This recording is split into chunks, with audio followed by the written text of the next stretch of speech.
Honourable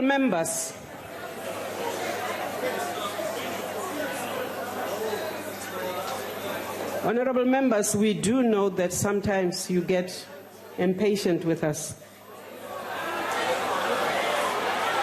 No, we will not replace one disorderly behavior with another. We had several rulings since 2014 in this House. The courts, these honourable members sitting here, rule in certain ways which force us to practice patience.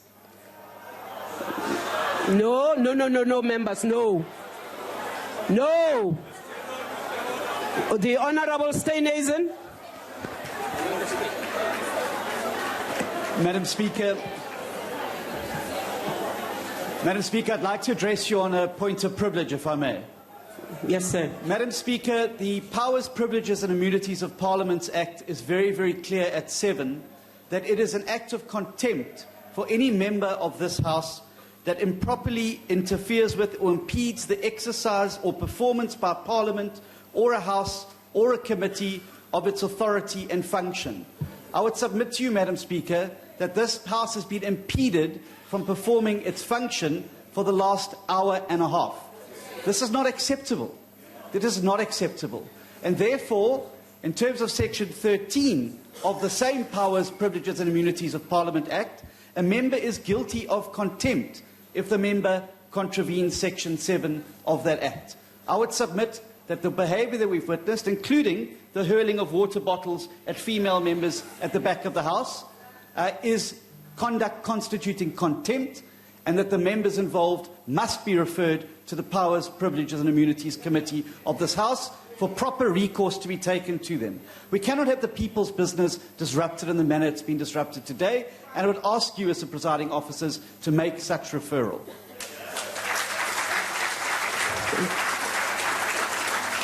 The Honourable, the Chief Whip.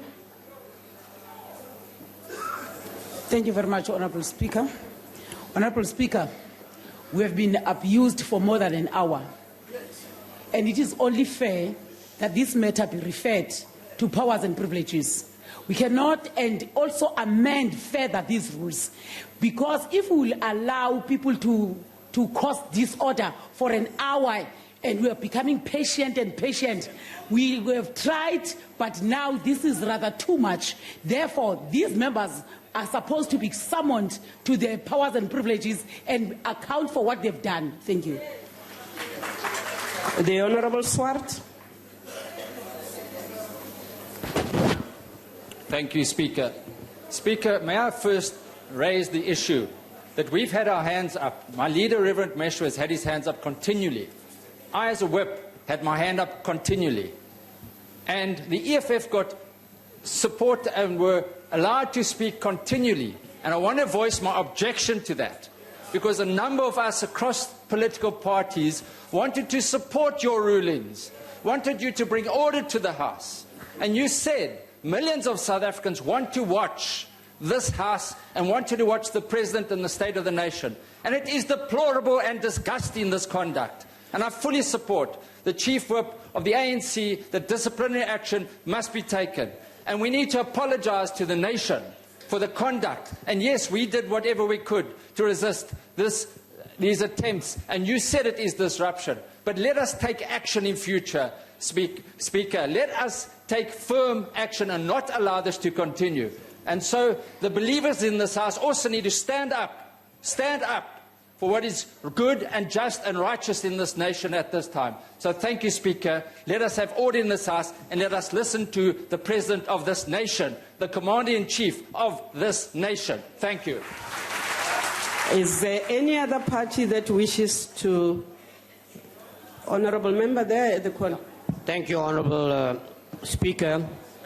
Honourable Speaker, in terms of 14G, you know, it is clear that they have disregarded the authority of the Speaker of this joint sitting. Now, you repeatedly asked them, and you ruled on both these matters. Despite that, they continued. Now, Speaker, I know you've said that there's a problem in terms of judgment. Don't you think then it is time that we re-look at the rules and tighten those rules, taking into consideration that this is a deliberate act of criminality because they've pronounced through the media that they are going to come here and they're going to disrupt this sitting. So I want to urge you, Honourable Speaker, and I agree with my colleagues that have just spoken, that there needs to be consequences for this action and what has happened here today. Thank you. The Honourable Kwankwa, the Honourable Mulder, the Honourable Singh, in that order. Speaker, Honourable Speaker, thank you very much for this opportunity. I'm trying to find very polite words to express how we feel as the UDM at this point in time. Actually, I think a better expression is found in Afrikaans, or a word, we are heartful.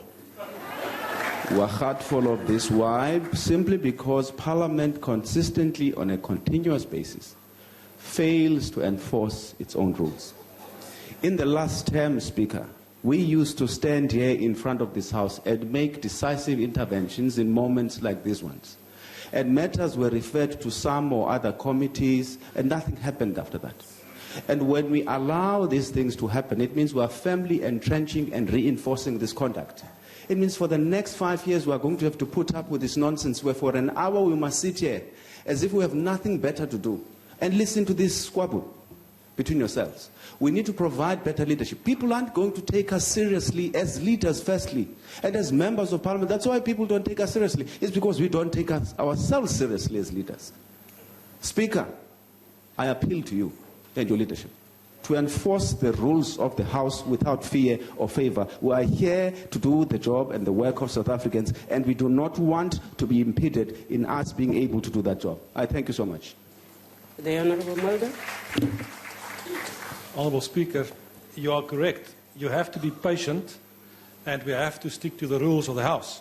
However, all members in this Parliament, as shortly ago as 9 months ago, swore an oath to uphold the Constitution and the law of the country. All of them, all these members as well. But the problem is this: if members actually misuse the rules of the House to make this place ungovernable like we've seen tonight, then we'll have to take different measures. And I think the time has come, and I want to support the proposal by the Leader of the Official Opposition that this be referred to powers and privileges. But the time has come to touch the pockets of those who do not want to listen. If you start to subject and deduct of the salaries of members who misbehave, it will be maybe something that will make them rethink their position. Lastly, I would like to propose a toast to the white shirts. They didn't even have to appear, and they disappeared. The Honourable Singh. Thank you, Honourable Speaker. Honourable Speaker, they say patience is virtue, and you've shown your virtuous side today. But I don't think it's something that South Africans and us will tolerate. And I think in future, we've got to be a little more difficult and firm on that kind of behavior. One thing we have to do, Honourable Speaker, is look at these joint rules. Because the rules of the National Assembly are much stricter and give you more directives that you can apply in the House, in the National Assembly. Here it doesn't do that quite clearly. And I think this is one of the things we've got to do. I support the idea that the kind of ill discipline we've seen should be subjected to the Powers and Privileges Committee. And I agree with Honourable Kwankwa. I can't find another word in the language of my ancestors that says cutfall. But we are fed up with this kind of behavior. Thank you. Honourable Member, is there any other party that wishes to say anything? We are fine. Al-Jama. Thank you, Honourable. And Cope. Thank you, Honourable Speaker. I just want to use... And good.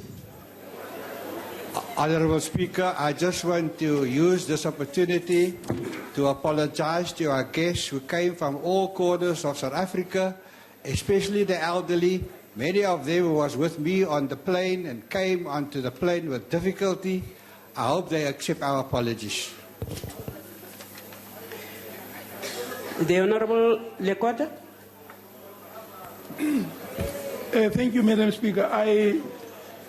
At the beginning, I thought that perhaps we should have just gone on and finished the business and call a meeting with these young stars being here. I'm sorry to call them that, but with them being here, because we need critical, basic education about being members of parliament. The first thing is that all of us take an oath to obey the Constitution and all other law. And we must do that. We have allowed these youngsters. In our Constitution, the Constitution of the country is enshrined in there. But we allow them every time and again, in front of the entire country, to sit down when the national anthem is being sung, even though they choose a portion of it. Why have we allowed for this? Why have we allowed that? And there are a number of other things. Maybe the judiciary must take the whole of us, the National Assembly, the National Council of Provinces, the provinces, and so on and so on, and tell us and explain to us what the Constitution and the oath we take, what that means. What that means. Because if we don't understand that, we make jokes about the Constitution, about the anthem, about all of these things. And when these children take that thing to its logical conclusion, disaster results. But we must go on with the business of tonight. Please, let's create a situation, an opportunity where we can sit with all, and our children in the schools and everywhere must be taught about the Constitution and the anthem, and so on. We have failed ourselves. Thank you, Honorable. The Honorable Dilil, good.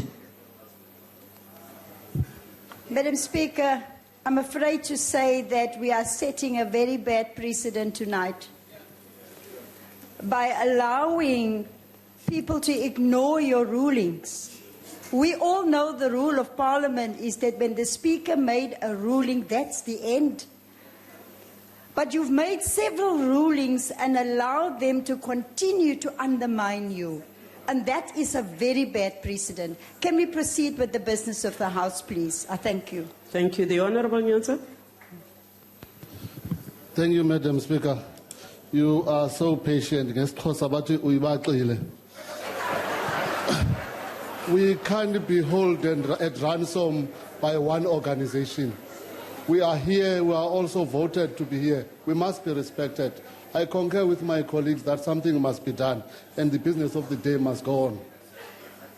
The ATM.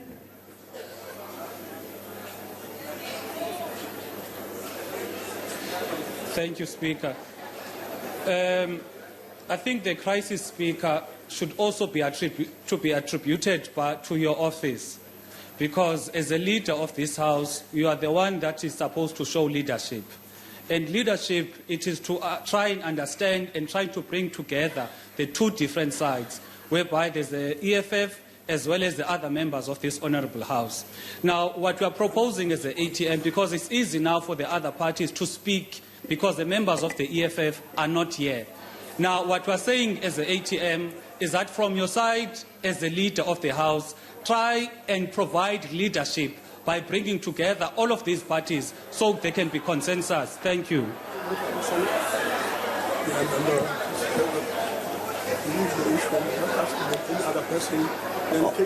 Thank you, honourable members. Order. Honourable members, is there any other member? The Honourable Buthelezi? No. Honourable Speaker, honourable members, honourable ministers, deputy ministers, Their Excellencies, our former presidents, members of the judiciary, people of South Africa, I feel that on record we should apologize to our colleague, the Honourable Mr. Gordon, for the abuse, because everyone knows that in every country it's the prerogative of the head of government to appoint his ministers. It's not for anyone else to dictate to any head of government who he appoints. On the other hand, I think that we should also, Mr. de Klerk, I would like him at least, I hope I speak only for myself, but I'm sure there are many people, honorable to His Excellency Mr. de Klerk, to say that what you did in releasing Mandela after our talk, that he should be released and that exile should return, was a great thing. And that therefore... Honorable Buthelezi, address him through the chair. We don't agree with this conduct of abusing Mr. de Klerk after what he did. Honorable members, I think all the parties have had an opportunity to respond. We take the criticism. We take the criticism on the patience. However, when a member is given an order to sit and sits down, on what basis do you then eject? And that was the technicality that we had to grapple with. Honorable member, we agree with the members who and all the parties who are saying that the matters are grave and that the conduct of all the members who have left this House must be referred to the Powers and Privileges Committee. We also agree with the recommendation that we have a relook at the joint rules because they make it very difficult to summarily take the members out. We also agree with the suggestion that both houses look at touching the pockets of members.